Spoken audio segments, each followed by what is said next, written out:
Bună, sunt Camelia Muntean și astăzi vreau să discutăm de ce o simplă poză cu ceea ce ai făcut tu nu îți aduce clienți. Pentru că am fost acolo și am înțeles că poți posta sute de imagini cu ceea ce faci și vei obține maxim like-uri, vizibilitate și comentarii de genul "ce drăguț, ești așa creativă, wow", și clienții nu apar cum ai vrea. Așa că dacă și tu mergi pe ideea postezi ce am făcut și o să am clienți, o să te rog să rămâi cu mine până la final. Explic care e diferența dintre o postare care aduce clienți și una care nu aduce clienți, cu exemple clare. Îți arăt exact cum transformi o poză cu ceea ce ai făcut într-o postare care lucrează pentru tine, într-o postare care îți aduce programări. Începem!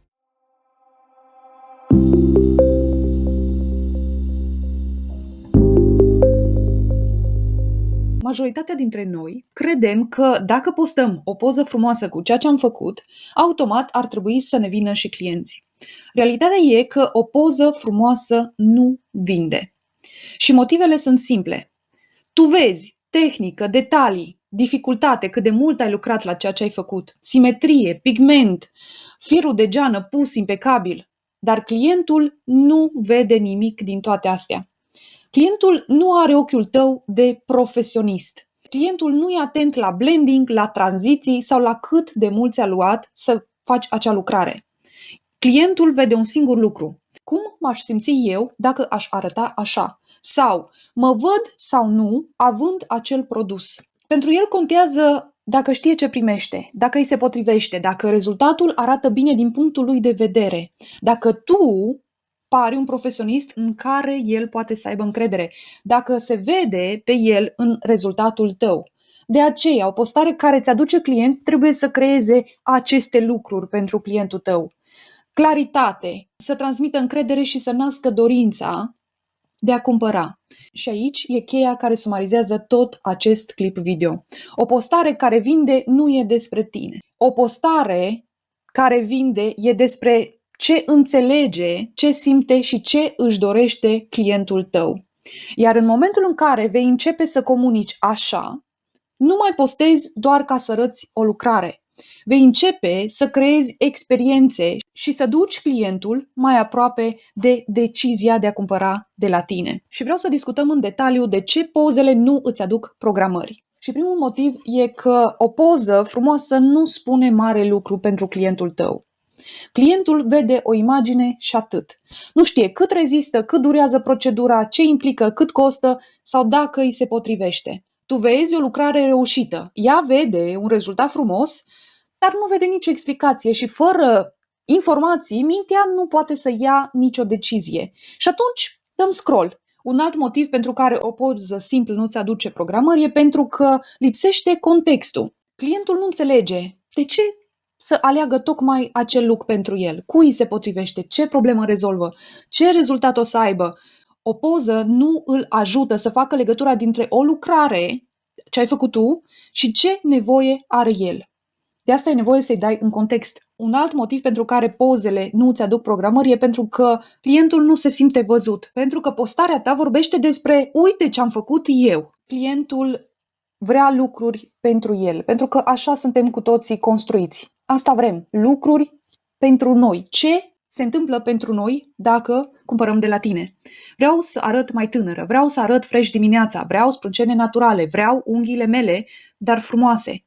Dacă postarea nu vorbește pe limba ei, nu simte că e pentru ea și atunci ea trece mai departe. Clientul trece mai departe. Un alt motiv pentru care pozele nu îți aduc programări e pentru că lipsește dovada, lipsește siguranța. Suntem cu toții mult mai atenți de unde cumpărăm și ce cumpărăm. Și când vine vorba de domeniul beauty, e și mai intensă această nevoie de siguranță. Pentru că am avut experiențe proaste, am văzut rezultate nereușite și atunci avem nevoie, în mod natural, să ne simțim în siguranță. Noi trebuie să știm dacă ești de încredere, dacă lucrezi curat, dacă ești profesionist, dacă merită banii, dacă o să arăt ca în poză. Fără testimoniale, comparații, explicații, încrederea nu se formează și acolo rămâne un gol care nu se umple de la sine. Un alt motiv pentru care pozele nu-ți aduc clienți e pentru că la final clientul nu știe ce are de făcut. După ce îți vede postarea, clientul nu știe ce să facă mai departe. Nu există un îndemn clar, o invitație ce să facă el mai departe. Și aici se pierde cel mai mult. Chiar dacă îi place lucrarea, chiar dacă se identifică, chiar dacă e tentată să cumpere fără ghidaj, decizia rămâne în aer. Și sunt studii clare în sensul ăsta. Clientul are nevoie să-i spui ce să facă, cum să facă, unde anume să-ți scrie. O postare fără acest pas final lasă lucrurile în aer și e posibil să te aducă doar like-uri și nu clienți. Pentru că nu e vorba de faptul că lucrarea ta nu e bună. E vorba că postarea nu îi oferă clientului suficiente motive ca el să spună da, asta vreau. Hai să vedem cum arată o postare care îți aduce clienți. O postare care vinde are întotdeauna 5 elemente esențiale și cu ele orice poză devine un instrument de vânzare. Primul este claritatea. Clientul trebuie să înțeleagă ce procedură este, ce rezultat obține, pentru cine este potrivit și ce problemă rezolvă.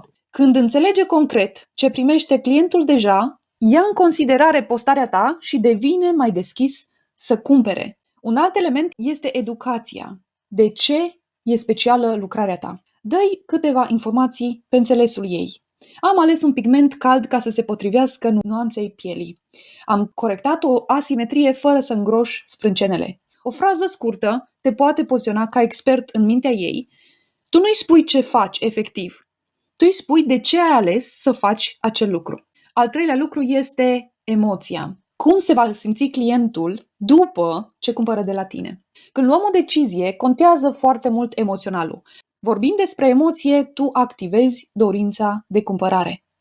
Piele perfectă, fără machiaj. Te trezești dimineața deja aranjată. Sprâncene care îți luminează tot chipul. Clientul conectează dorința pe care o are cu ceea ce îi oferi tu și decizia de a-ți fi client, de a cumpăra de la tine, se ia mult mai ușor. Un alt element este dovada de siguranță și încredere. Și aici nu e nevoie să pui neapărat tot timpul testimoniale. E suficient un detaliu care îl face pe client să simtă, lucrează cu oameni ca și mine.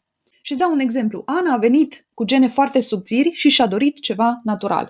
Sau, clienta mea își dorea un blond luminos fără să-și distrugă părul. Această frază îi dă siguranța că ești profesionistă, că ai experiență și că vine pe mâna potrivită. Ultimul element este finalul, este pasul următor, invitația pe care tu o faci clientului tău în mod direct.